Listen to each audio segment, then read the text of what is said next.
Hello, everyone, and thanks for tuning in to the third webinar in our series titled Internal Carbon Pricing, Practical Experiences from the Private Sector. The webinar will begin after this brief announcement. Before we get started, we have two housekeeping items to announce. One is on the software's question and answer functionality, and the second is a note from our lawyers. First, this webinar series is designed to be an open, interactive conversation. While participants may submit questions via the Q&A function in the menu bar at any point during the webcast, due to time constraints, we will selectively address questions. Note that this webinar is being recorded and will be made available online. Second, we are required to draw your attention to the following statement, which is being displayed on your screen currently, and I will read now. Throughout this webinar series, participants shall comply with competition law requirements and shall not enter into any discussion, activity, or conduct that may infringe any applicable competition law.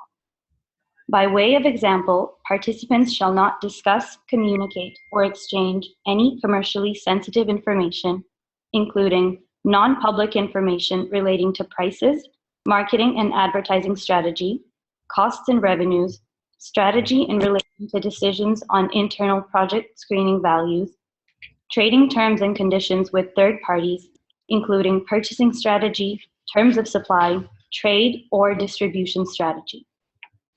This applies not only to discussions during formal meetings, but also to informal discussions before, during, and after meetings. Should the meeting discuss matters that contravene competition law requirements, it is the responsibility of participants to notify the moderator, who will discontinue the discussion or close the meeting. Many thanks for your attention.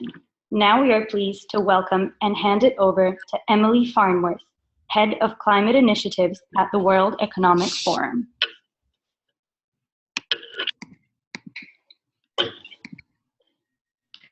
Thank you very much.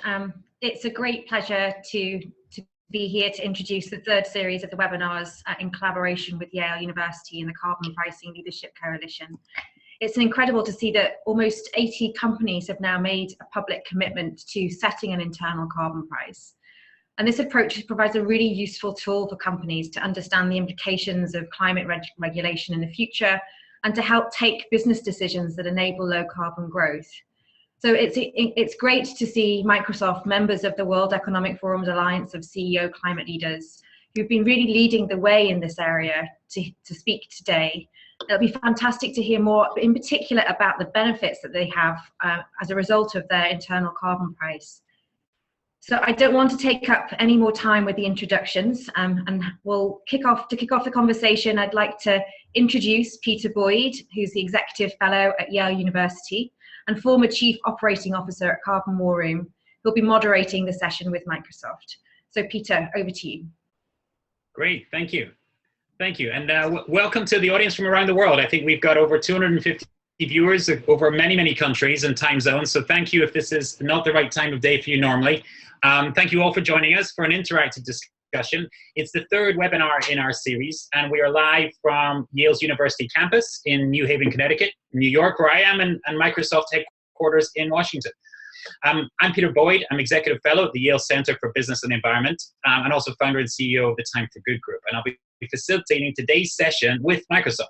A special thanks to our partners. You just heard from the World Economic Forum, the Carbon Pricing Leadership Coalition. Recommend going to see their website, and our guest speaker, who will be hopefully taking up most of our sessions today. Tamara, or TJ DiCaprio, is the Senior Director in Environmental Sustainability, and she's the Chief Architect of Microsoft's Carbon Neutral for E. So before we start, I think what's worth us spending just a minute on is just why are we excited at Yale, and also myself personally, in terms of speaking today with TJ. It's a very important dialogue to be part of. Just in the last year, I think people know this, but it's worth putting the context of 2016 in just one quarter. the countries gathered in Paris in COP21 and effectively agreed a net zero target that we, in there in Article 4, we have to balance the world's emissions of fossil fuels with the natural world's ability to absorb those fossil fuels. So incredibly important agreements set in stone in Paris in COP21, and then just 3 months prior, the Sustainable Development Goals again went for a zero poverty overarching goal, of which combating climate change and climate change as a multiplier underneath many of those Sustainable Development Goals was a crucial underpinning. So there's a huge power coming out of this multinational global agreements of net zero, and how do we get there and get to be in balance with the world.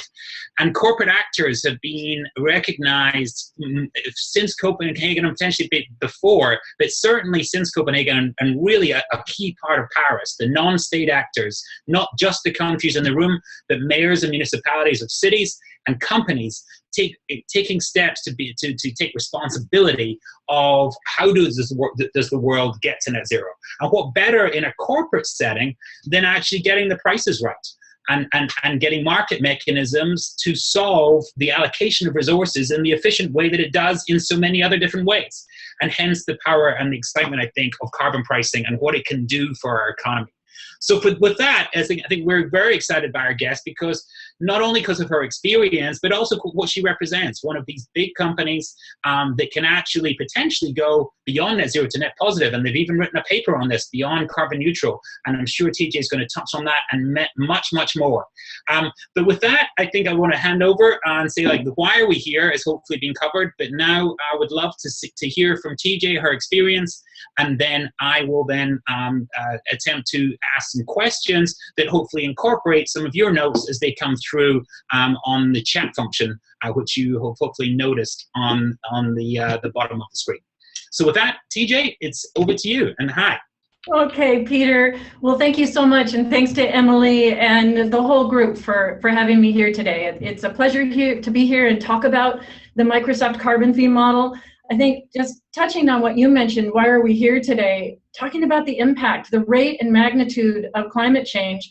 Just was in a meeting next door that I stepped out from, and some of the statistics are pretty revealing. Just in the last few decades, we've had 65 million people that have been displaced from their homes due to activities like war and terrorism, and yet there are 145 million people that live within 1 meter of sea level that are at risk of being displaced with just sea level rise as a result of climate change.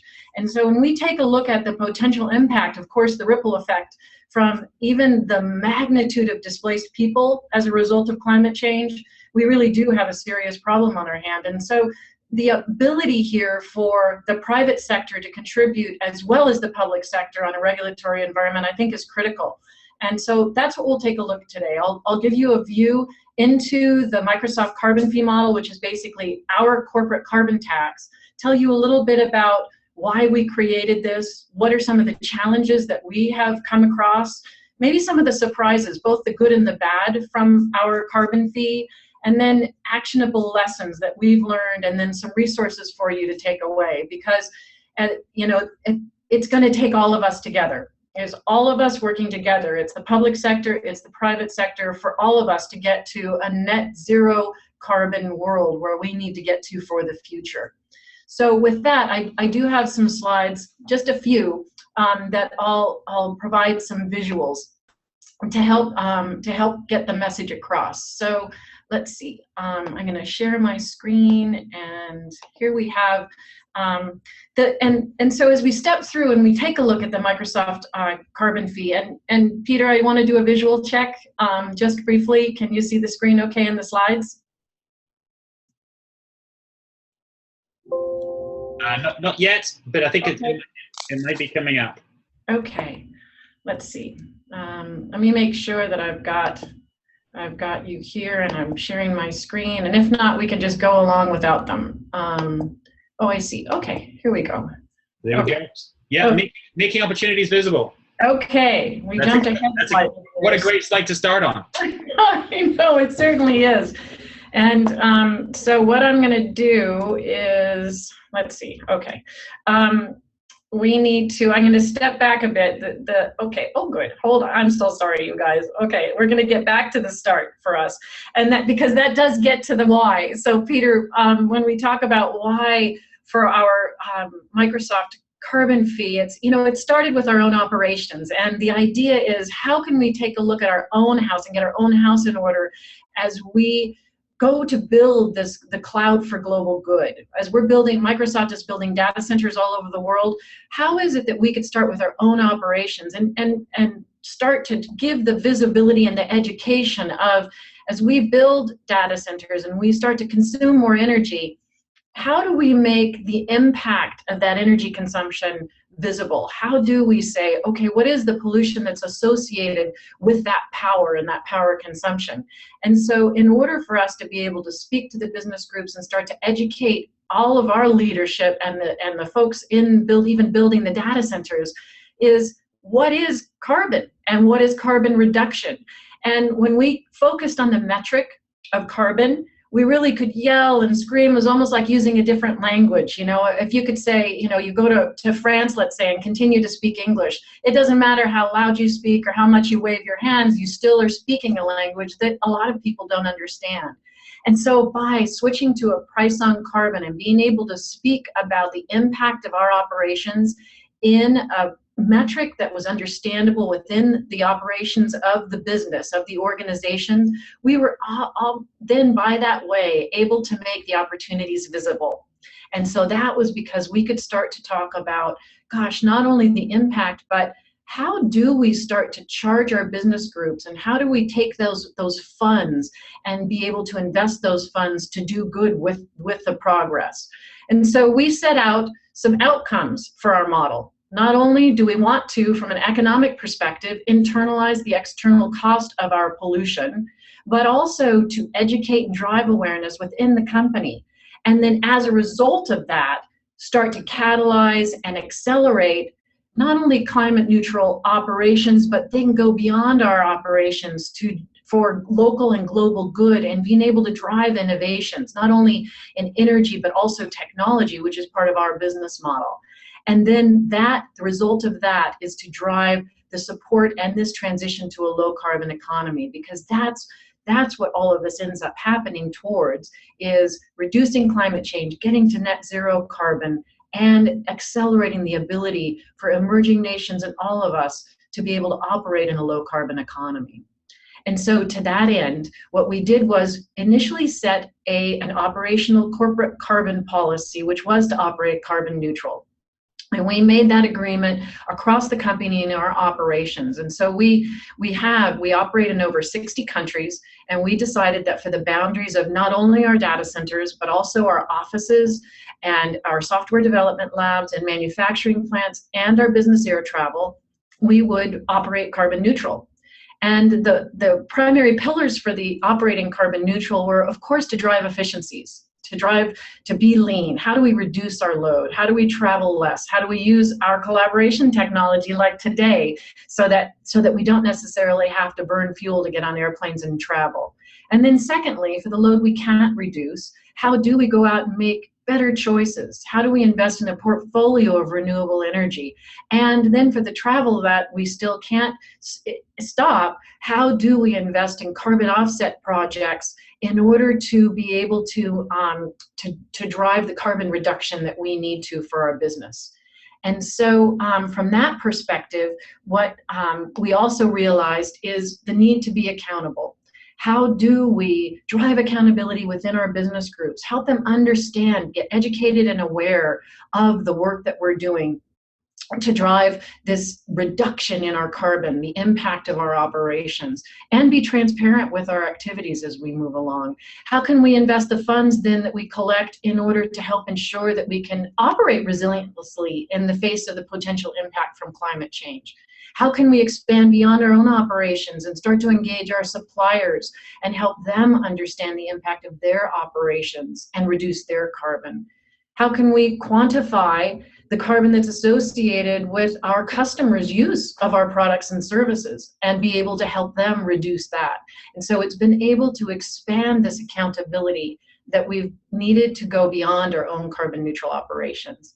And so then to jump into the accountability and how we work with our carbon fee, we set a price on carbon, and this is very cyclical. So as you can see by the fraction over on the right-hand side, we determine what are the funds, not only to meet our carbon neutral commitment, but then also to invest in energy and technology innovation and being transparent and helping quantify additional carbon from, like I mentioned before, from our suppliers and our customers. And we take those investment dollars and we divide them by our projected emissions, and we come up with that price on carbon. Turns out that this pricing mechanism is very straightforward in a way that we can drive awareness for not only what the cost of our environmental initiatives are, but also then explaining that the funds that we collect are also earmarked, and then show the value of those investments to the company as we show over time all the impact that we're having. So we go out and we charge our 12 business groups on a global basis for their operations that I mentioned before, not only our data centers, but also the offices, labs, manufacturing plants, and our business air travel. We collect those funds, and then we invest those funds in 4 primary investment categories. And that is, besides the investments in reducing the energy, but also renewable energy, our carbon offset projects, our climate grants, which we use to drive this energy and technology innovation, and then to be very transparent for our reporting. So that gives you the primary categories. Peter, I can go in and give some examples of some of those investments if we wanted to go in a little more deeply. I don't want to take up too much time if there are questions that have come up so far. I think we're good on questions. So I'd say dive in a little bit on each one if you've got it, and we're doing okay on time as well. Okay, terrific. Thanks, Peter. That's a great check. Well, overall, the impact that we've had with the corporate carbon tax to date over the last 4.5 years is we have procured more than 14 billion kilowatt hours. We've reduced carbon at the 9.5 million metric tons, and through our carbon offset projects, we have reduced carbon more, or we have impacted more than 7 million people. And this is the component I think that's very important about a program like this, is not only are you driving education and awareness within your own organization, but you are also able to impact the communities with which you operate and set an example, so that as we start to fund some of these, for instance, the carbon offset projects, all of a sudden, not only are you helping to reduce carbon, but you're helping them establish low carbon economies, helping them provide renewable energy access and change their kids' lives so that they can have education in remote villages in Africa. And so it's a multidimensional economic impact. To give you some of the specific examples on where we procure green power, this map gives you some of the pinpoints for where we have procured renewable energy around the world. You'll see the majority has been in the United States because of the availability. But we are increasingly, as we build our energy team, beginning to procure more renewable energy in the areas where we operate. So that's been a really key area. And then for some examples also for our carbon offset portfolio, these are countries where we have invested in these carbon offset projects that have significant impact on a social basis as well, and also wildlife preservation. We have investments here that not only empower women by providing efficient cook stoves so that they don't need to sit by the fire and cook all day, but can then engage in other income generating opportunities. We have projects that provide clean water, as well as additional cook stove projects and reducing carbon. We have projects where we have effectively taken a society and a group of villages in Africa and taught them how to raise goats and chickens so they do not have to hunt the wildlife. And where suddenly, when they get funding and we create this carbon finance market where they can generate funds from preserving trees and planting trees, suddenly they can take that income and build schools and health clinics that they've never been able to have before, and start to transform the village and the community and their children's lives as a whole. And so these are great opportunities for not only reducing carbon, but also impacting people's lives in general.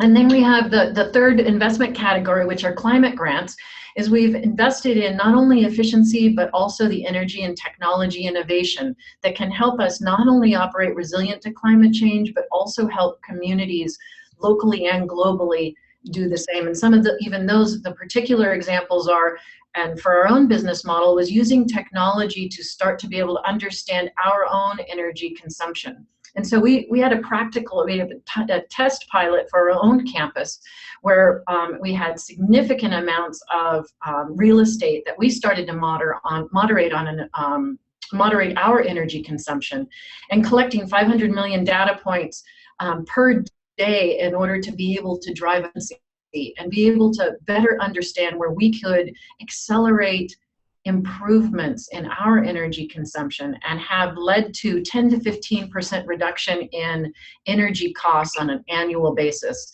And that, of course, relates to as well carbon reduction as well.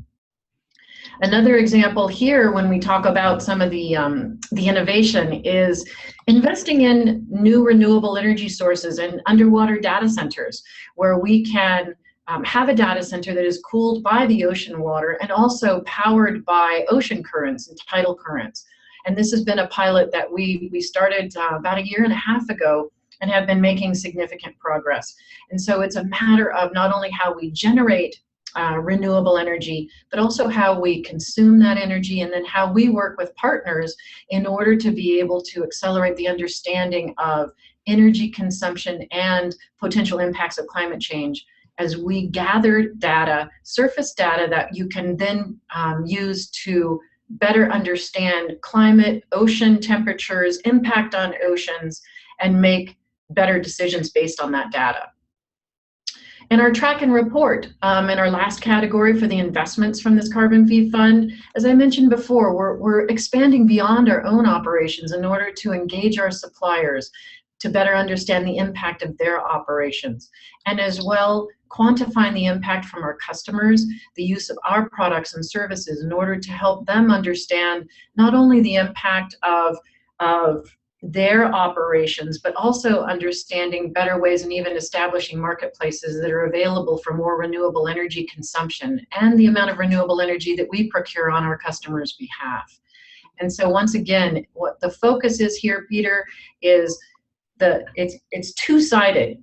Not only do we have the impact from the price signal, which drives education and awareness, but also we have the value of the investments. And as the organization starts to see the value of where we are investing these dollars, it has a very positive, virtuous cycle where we have basically our taxpayers saying, gosh, you know, I really appreciate the value of these investments. I want more of that. And we say, well, that's the numerator, and that will cost a bit more money and it'll raise the tax. But they are so surprisingly enthusiastic about the impact of these earmarked funds that we are basically having our taxpayers ask for a higher tax because they appreciate the investments. So that's sort of the basics. I think that we can get into some questions to talk a little bit maybe more about some of the questions from the audience or from you, Peter, but I wanted to get the basics here. We also, you know, in closing, we do have resources available that we can put out that have a lot of these details written out. It's a series of white papers from the start a few years ago when we did set our corporate policy for becoming carbon neutral. We've got a playbook, the Microsoft carbon fee, all of the details about how to set this up for yourself. The first 3 years of the impact of the carbon fee, and then more recently, the paper we've just published actually and launched this in Morocco with the United Nations at COP22 is the impact and our next steps for going beyond our own operation to have a local and global good. Great. Great start. Excellent. Well, I've been trying to monitor the board, the Q&A board coming in. I had a few questions to kick off, but actually they'll be shaped by some of the comments coming on the right-hand side of my screen. So thank you all to those that are doing that, by the way. The very quick sort of almost housekeeping question I've got, TJ, is the slides that you've just shown, is there a way for people to either see them, or can we put them on a website somewhere? Can they get them? Absolutely. Great, Yes. great. So that should relax a lot of people on the line in terms of trying to take furious notes, is that we will ensure that that's what they've seen, they can see again. Great. Okay. Okay, perfect. Well, I suppose the first piece that I had, and then it's coming through on some of the questions, is just, why don't we sort of almost like double click a little bit on the carbon fee itself. There were some questions on exactly what is that numerator, sort of, and what is the amount, what determines the amount of that investment fund, and what is it? And then the other piece of this as well is some questions on, there could have been the social cost of carbon that you adopted, or some other external methods, and why did you go for what you did go for? So maybe let's start on like diving into the carbon fee a bit, and feel free to reshare your screen or not, depending on if a visual helps. Okay, all right. Well, thank you for that, Peter. And to start out, I'll start with the second half of that question, is why did we not use the social cost of carbon? And we thought about that a little bit, and what happened was there's so many different ways to price carbon. Social, there's carbon taxes, there's so many different ways. And what I found was when we went before the group and started talking about our carbon model, and what we wanted to do was to focus people's attention on doing good and the use of the funds. What I didn't want to do was spend the limited amount of time we have in the organizational setting trying to describe why a certain price and why did we choose a certain price. By using the way we describe the price now is, from an organizational perspective, it's money in, money out. The numerator, which is the amount that we use for investing to meet our carbon neutral commitment, and then to drive climate related energy and technology transformation, and to be transparent. From an organizational perspective, it was very much understood that these investment dollars are what we're going to use for our environmental work. And that's the cost that we are going to charge and make our business groups accountable for.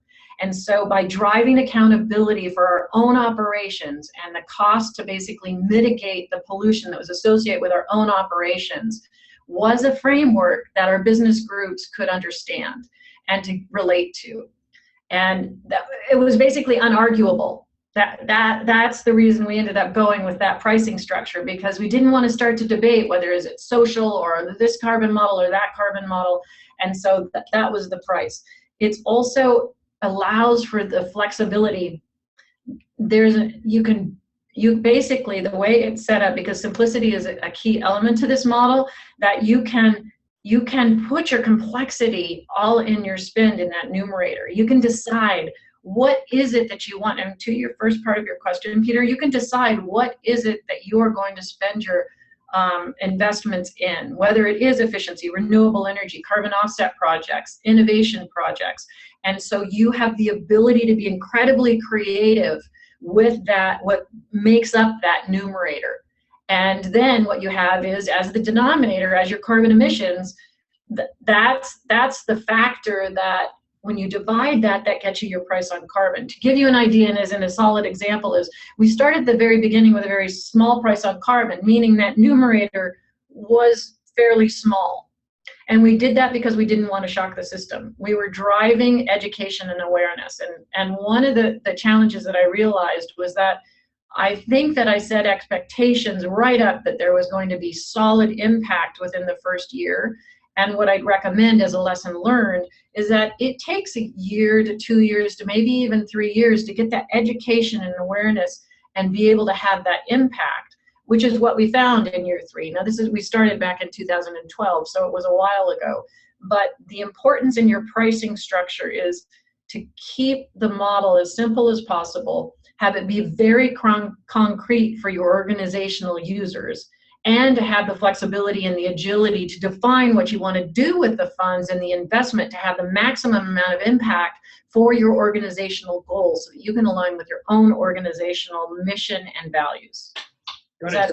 Yeah, no, I think that does answer quite a lot of the questions coming through in terms of the methodology. But just so I'm clear as well, so the numerator effectively over time, all that's encapsulated in the numerator is the projects that are needed to get you to net zero.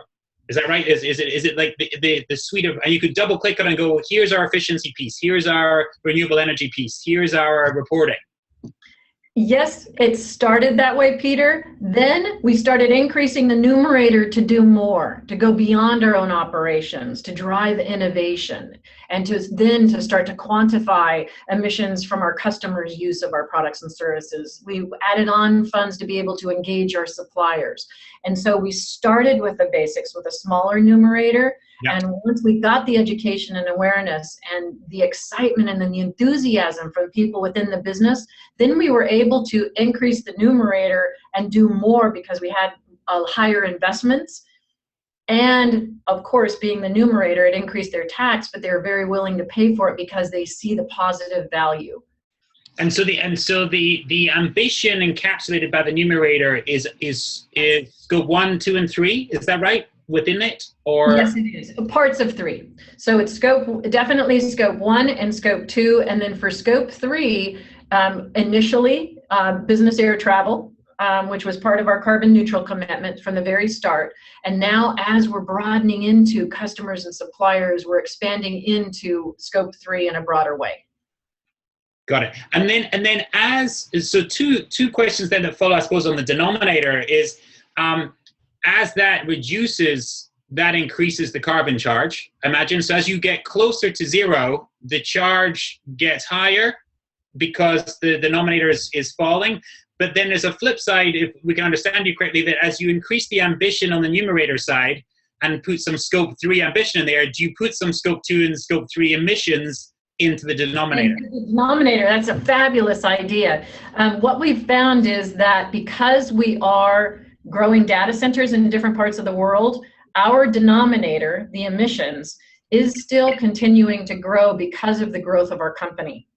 And so it is growing less than business as usual because of our efficiency projects, but because of continued business growth, our denominator, our emissions, is continuing to grow. And definitely, as we put more emissions in there from suppliers as a start, and then customers, that denominator would grow. We have not yet done that, but I think it's a great takeaway from the discussion, and I think it's an excellent idea. Okay, I suppose, but the kind of the downside of the question, I suppose, is there's potentially an incentive, and you're going to tell me why this doesn't work. It doesn't happen this way, hopefully. But there's an incentive to not let the emissions fall that far, or like increasingly think there's a larger denominator to keep the carbon charge low and then behavior change low.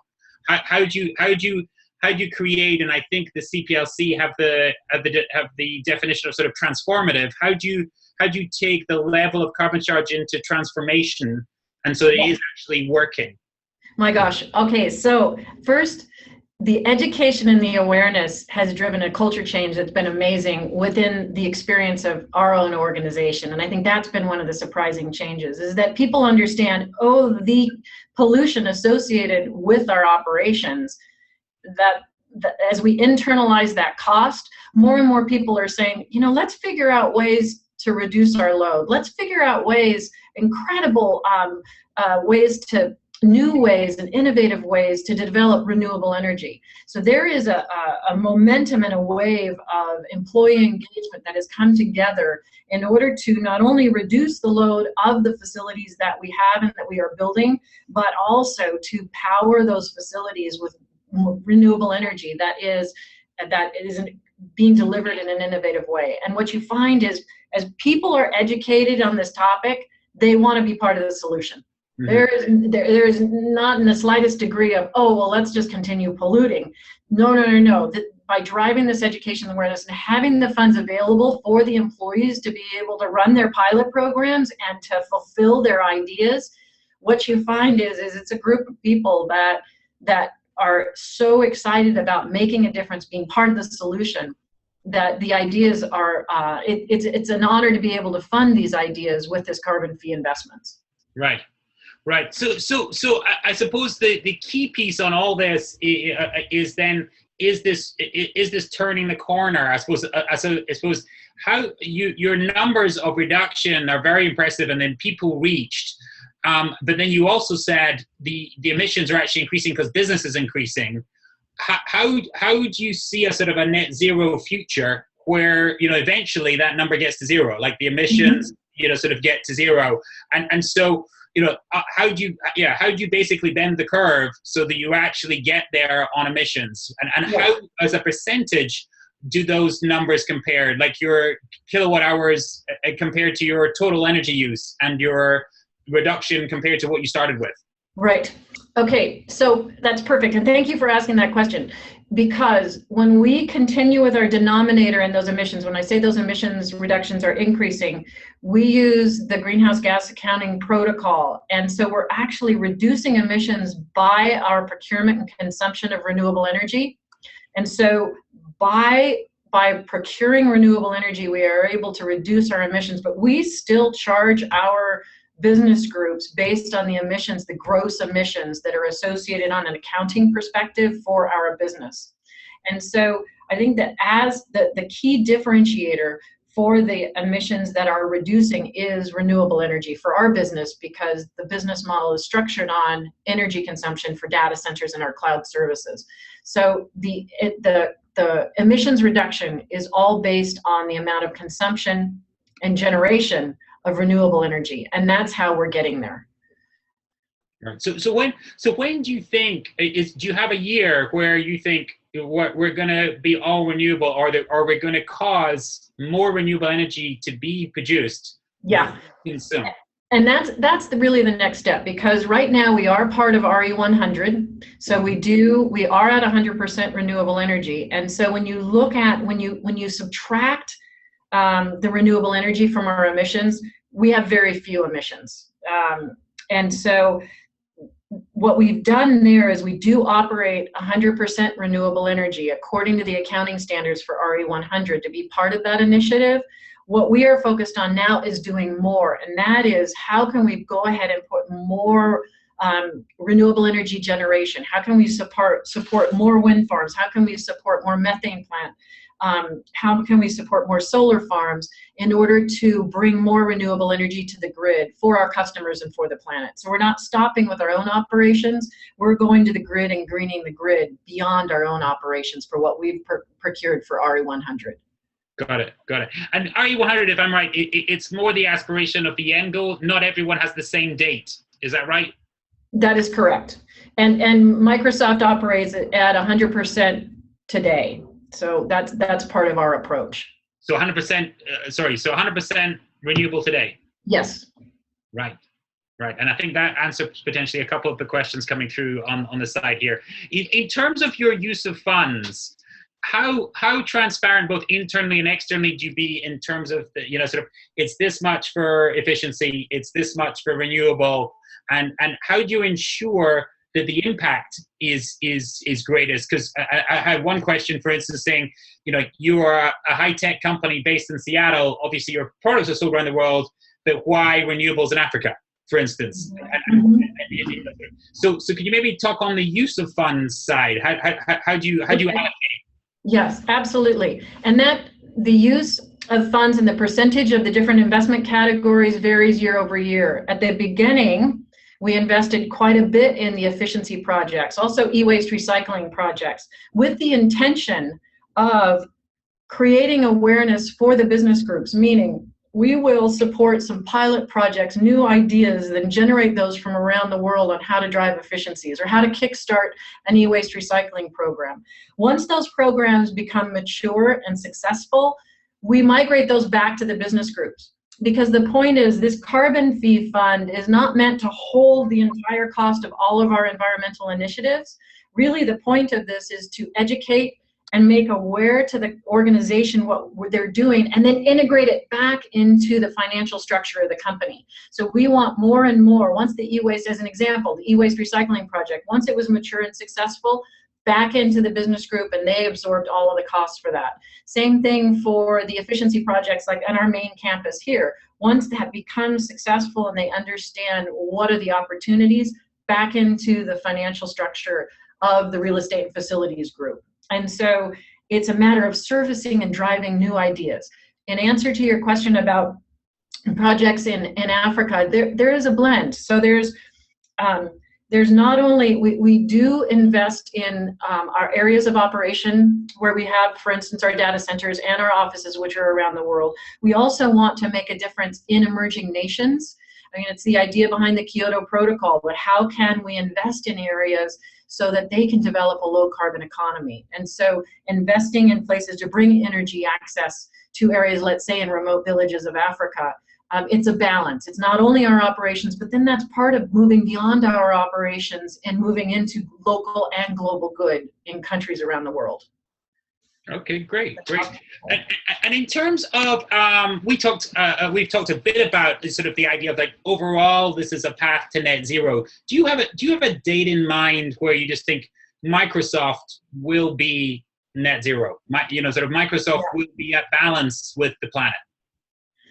Well, it depends. I think that within our own operations, I think that we can actually say that we are net zero now for our own operations. What we would like to say is, how can we help the communities around the world, not only the communities that we operate, but the countries within the Paris Agreement? How can we even help using our own business model? And this was one of the other surprises that we came up with, Peter, is what are the business opportunities that have come from the thinking that has been generated around the brainstorming sessions that was fundamentally based on the carbon fee, which is, gosh, how can we take some of these carbon fee investments and invest them in new technology ideas with partnerships with experts and NGOs and advocacy groups that have ideas that need some funding to be able to go out on a global basis and make a difference to reduce carbon and address climate change.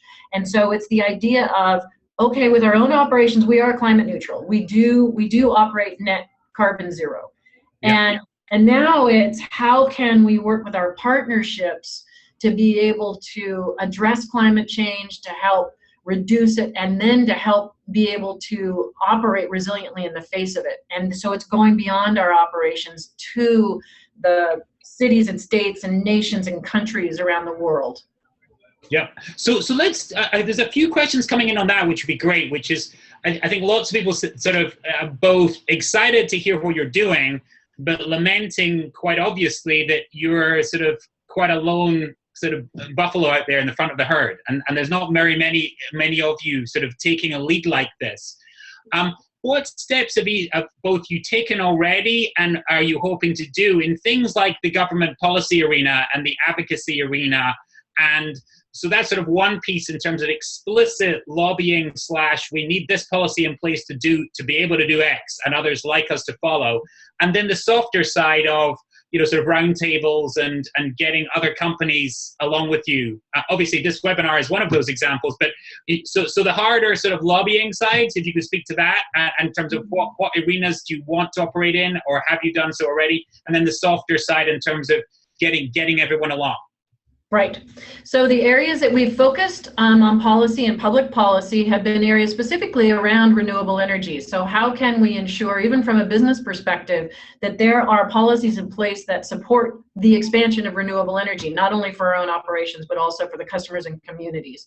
And so that's been an area where we have focused. In regards to carbon, what we've got is a price signal and with earmarked funds of a model that has proved to be incredibly successful for ourselves. And that's where, when we look at our own practice and our own operations, that we step forward with a classic case of a model that's been acceptable. I think that, one of the things that we've talked about is, when I look back 5 years ago and I think about the companies that have yet to kickstart a program like this, and I really thought about that since we've spoken, is what was it like at the beginning? Because having lived with this for 5 years, I go back to the start and what I'd encourage companies, organizations to take a look at is present an idea, a way that you can align with the goals of your organization and get allies within your organization to say, gosh, let's do a pilot. What are the goals of my own organization? And how can earmarking and raising funds to meet those goals be supported by an internal charge and driving accountability within your own organization and getting your allies on board. All you need are 2 or 3 of the business leaders to start talking about it and being supportive and just driving a pilot and starting small. That's where the action needs to happen. But I think that it's, it's being available to be able to share out this practice. I mean, Microsoft has all these papers and all of the details laid out for now, and there's no reason to be, like you mentioned, that lone buffalo. Is that it's just a matter of taking the steps and starting small and building on that, because it's an incredible virtuous cycle that organizations that have taken steps in this area are very happy with. Great. And in terms of that you said the early days, which I think is very helpful for people, because some on the call might be on those early days. What barriers did you speak to? You said some of the solutions, if I'm to get it right, is like to get one winner, to get to one champion, to get a pilot in place, to get a foothold.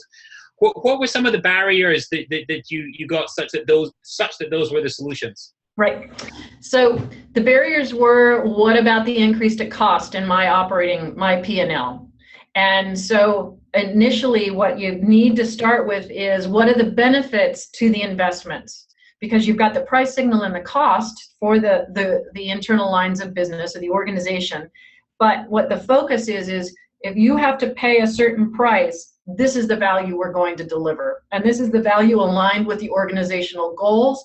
And for some of my biggest naysayers, what I ended up saying was apply for funds. And that's what came up with those climate action grants, is if you're concerned with the increase in cost, then here's the template, here's the proposal, come in with some ideas about how you want to use the funds to drive efficiency and then later on innovation, and let's get you funded so you can be part of the solution. Right. And pull them in.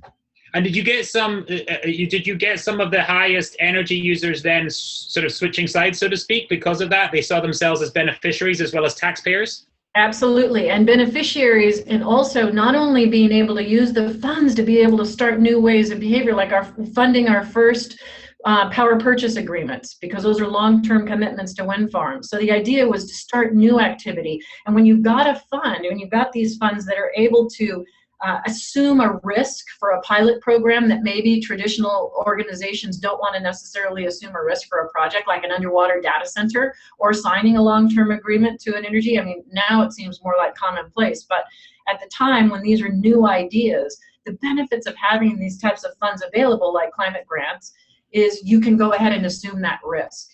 And so that's what brought the ideas. And I was amazed at the ideas that are unleashed by smart employees around the world when they have access to funds to be able to try out these projects. So maybe seems key then in if to paraphrase you, that you've been very open in how it's run, such that there's reinvestment is central to the whole concept of the carbon fee in Microsoft. Yes, absolutely. The money comes in, but the money goes back out. It's not going into the CFO's office. Other than indirectly, it'll go to the CFO's office if there's an energy saving, I imagine. Well, yeah, and that's the part of it, is because once the organizations have a line item on their P&L, they're actually charged an amount, then they are very interested in understanding, what is this carbon neutral fee? What are these how can we get some of these investments? And at the time, what is carbon? How is that associated with my operations? How can I reduce that tax? And so there was just that brainstorming and engagement. It was all about, Peter, what you mentioned was, it's not only the investment of the funds, it's engagement. And when you engage the brilliant minds of your people, that's where the solutions are. And that just builds and builds, because they get so happy with making a difference and being able to try out their solutions. That's where the brilliance comes from. Right. So let's talk a bit about, and again, some of the questions we're getting through is on the role of offsets, and how does that play? Now, a couple of sub questions here. One is sort of, if you're climate neutral now / net zero now, then that's 1.6 million tons or so of CO2 that is, so how much of that is currently offset within your scope 1 and 2? And then I think we talked a little bit in another conversation about how you see the offsets being a good role for you in scope 3, and assessing scope 3, I presume both upstream and downstream, and to say, like, what is the role of offsets there? So maybe you can speak to offsets. So thank you. Yes, sir. I want to start with sort of an opinion on carbon offset projects and their ability to not only reduce carbon, but also impact people's lives in the communities that we work with that carbon reduction. Because carbon offset projects are not just about reducing carbon. They do that, and that's foundational. They also educate, and once you start a market, once you create, it's like recycling. You know, before there was a market for recycled goods, it was very difficult to even get recyclers or people to recycle. But once you create a market and a pull, once you put money behind planting trees and preserving trees, as an example, once you put a market behind reducing carbon, you've got people that want to get engaged and follow the rules. And once there's actually even technology being able to apply so that there's transparency, there's credibility, this market has become more professional over the last 5 years. I can't believe there's standards bodies, etc. So it's about the carbon. It's also about bringing energy access to people, empowering women, educating kids, creating health clinics as a result of that. And then I'll stop there. The amount that we offset is part of our scope 1, and it's about 100,000 metric tons. It's very small for our scope 1. All of our scope 2 we reduce with renewable energy. We generate, we make long-term power commitments, power purchase commitments. We work with utilities. We actually and then we do fill the gap with renewable energy certificates. We're decreasing that each year as we make longer term commitments and generate more renewable energy. So that's how we handle the scope 2. And then for scope 3, right now, the offsets go for our business air travel. So our carbon offset projects are used for scope 1, and then for business air travel in scope 3, they're not at all used for scope 2. Right. Is that it? And then on scope 3, how are you approaching that problem about sort of, it must be, sort of 10 times your 1 and 2 or more. Like, how are you accounting for it, and then how are you dealing with it? Yeah, right now it's a matter of quantification. We buy the carbon offsets primarily for our business air travel, which is more about our own operation, so it's still within that category. We are now working to quantify emissions from our suppliers, engaging our suppliers on their reduction activities, and quantifying specifically for our customers the emissions associated with our, let's say, our cloud services, and working on what that specifically would be and providing a dashboard for energy consumption and associated carbon. And so as we move in and broaden our reach into scope 3, that's all part of our next fiscal year planning, is how can we increase our impact on the world based on the broader value chain impact of our carbon. So we're headed in that direction. Great. And in terms of net zero, I mean, I as I've often compared it to, at its heart, and what its beauty is, its simplicity, is that the world is in balance. The natural system can deal with what we're throwing at it, basically. And we've talked most of this call on carbon, but sort of, if we were to use the analogy of a campsite, sort of leaving the campsite as you found it is almost a definition of net zero across all resources. How might we leave our campsite clean and ready for the next generation, not just on carbon, but on waste and water and other pieces that make our world a balance? What are you thinking on that currently at Microsoft? Well, thank you, Peter, because they all work together. I mean, climate change doesn't just stop with carbon. I mean, it's the problem and the cause, but the impacts of climate change are so significant with water and even with waste. And so when we take a look at the broader ecosystem of resources and impact, that's where we're saying to ourselves, gosh, well, how can more of our investments be spread out and to start to address issues with water, not just water consumption in our own operations or discharge, but how can we start to better understand the impact on our oceans? And that's where we get into our own business model, which is technology, and how can we invest in innovative technology to go out and take a look at how a pilot program up here in Washington in the Salish Sea. What are we looking at the impacts in the ocean and the waters here, and how can we take the learnings from that study and be able to apply them on a global basis? How can we develop the technology that can, let's say, getting slightly back to carbon, or the impacts of carbon, how can we use technology to track waste, understand more of the data, and be accurate with the data behind waste and really measure it and be able to reduce it. And I think that as we move forward, as we expand the program that we have, is not only possibly a fee on carbon, but how can we put a fee on water? How can we expand our investments to be able to drive impact, not only from our own operations, but using technology to uncover the data and being able to develop pilots and solutions and innovations that can be spread out more broadly.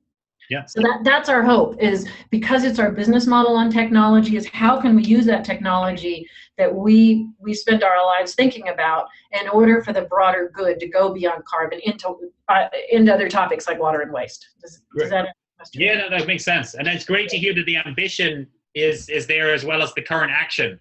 Well, because sort of if we had, just to quickly recap, sort of if we had all companies concentrating on being net zero in their own operations and the power they buy to get that, i.e. they're 1 and 2, then we potentially don't need all companies to be as visionary as Microsoft and taking care of all their scope 3 if everyone is carrying over their 1 and 2. But what is great is there are some leaders like you that are going out and caring about what happens down the chain, where, what happens with your product and how is it used, and also up the chain in terms of where, you buy your supply chain from. And that was just to really refer to one of the questions, just saying to quickly recap on the difference between the 1, 2, and 3 responsibilities. I suppose there's a couple of questions in closing that will hopefully get some of the remaining questions that we either haven't been able to get to. But what do you think the special sauce is in sort of for a company, either with with the Microsoft example, like what really did it, took it from a nice idea and wouldn't it be lovely to try and help the climate / get ourselves to net zero, to sort of, no, we're on our way now. There's culture change, there's transformation, there's catalytic, there's new market opportunities. It's just a whole new world for Microsoft. What was the special sauce there? What were the ingredients? I think the special sauce is not being afraid to start. And that's the message out to the organizations that haven't even taken a step yet, is make a small step and then show immediate results and the wins, because the wins are so available, not only in your own operations, but then the ability to go out and make an impact on the world. And for those of us that care, that want to be able to impact the world in a positive way, you start with your own operations, and it's a matter of engaging in the special sauce are the people within your organization that come up with all the great ideas. And when you get that power of the people involved and creating these solutions, and you've got a model that basically raises funds to be able to spur that innovation, that excitement, that's the secret sauce that goes all the way to the top and from the top down. And when, as an organization, you've got this brilliance, this innovation that's coming from your people, and then the whole organization moves with that type of energy, that's when it's unstoppable, and that's where you get to impact. I mean, but suddenly your own operations start to be such a small component of it when you've got the world to be able to go out and help some of these countries that do need the help, that need, even for nationally determined contributions now with implementing the Paris Agreement. The countries need the help. And so for our ability to be able to go out and generate renewable energy in these countries, to be able to reduce carbon through carbon offset projects, and then for whatever business model or organizational model that you have, being able to apply that talent that your people bring to those countries to help them meet their commitments, it becomes a unifying factor. And that is the special sauce, because there's a lot of energy to that. And people they love it, and it's motivating, and it brings people to work every day being really excited about what their contribution can be. Fantastic. Now, 2 cheeky questions. One was the exact price that you use. Yeah. Well, the price changes each year, and again, it's relative. So we're spending about $30 million this year on our carbon fee and our investments, and that's gone up from $8 million when we first started. So our carbon fee is somewhere in the public range of between $5 and $7. Got it. And a follow-on point, because sometimes there's that's not high enough. What we have found is, and this is a really important point to everybody that gets caught up in what the price should be, it's having the price. Because once you get a line item on that P&L, It can be $2, it can be, we didn't want to have it go too high to have the mutiny. The point is the fee, the price is on the P&L. And once you get that price, you've got the engagement of your finance people and then your management and the senior leaders. So don't get stuck on what exactly that price signal is, because it's a matter of having the discussion, the awareness, and the engagement. What the focus really needs to be on is the impact of the investments. It's that two-sided coin. Okay. And then involvement. We really talked about doing something different. Sort of when people come off this chat, there's companies here, and I think we've spoken to how executives can do something different. What about students that want to get involved in Microsoft, or outsiders that want to get involved in what you're doing, or other things you mentioned? Is there any last tips? And if you could keep it short, because then we've got to wrap up and put a slide up in front of us. Okay. I think the idea is where I really want to focus everybody's attention here is being able to start with your own organizations and go, well, not only all of us should be operating net zero anyway. So, and there's ways through the United Nations on climate neutral now for you to be able to operate. All of us as individuals need to be living climate carbon net zero. Secondly, the opportunity is to create within your organization, no matter how small, and your schools, the universities like Yale, is to be able to make progress in those areas. And I'll hand it back to you. Perfect. Thank you very much. That's excellent. And I know we've tried to cram a lot of content in here. Sorry to some of the questions. Hopefully, the questions that come in, I've tried to encapsulate most of that in our conversation. I suppose the last thing to leave you with, as you say, is one of a series. So please see the screen again for what's coming up next. In cbay.yale.edu, you can sort of share your company's pricing experience there, and the next webinar will be in February in 2017. There will be slides available. Again, I think that website is also the best place to check again when we post those slides that TJ kindly offered. And really, I suppose the challenge I think we both want to leave you with is that, courage has a community. That if you are brave and step out, then you'll find people in your organization, you'll find people outside your organization that want to work with you. And the challenge from us, I think, also is do something different with your to-do list today. Hopefully this was an hour that was well used, but even better used if there's something on your to-do list that then can change back in your company, back in your community. So thank you all to everyone for tuning in, and we'll hopefully see you all soon.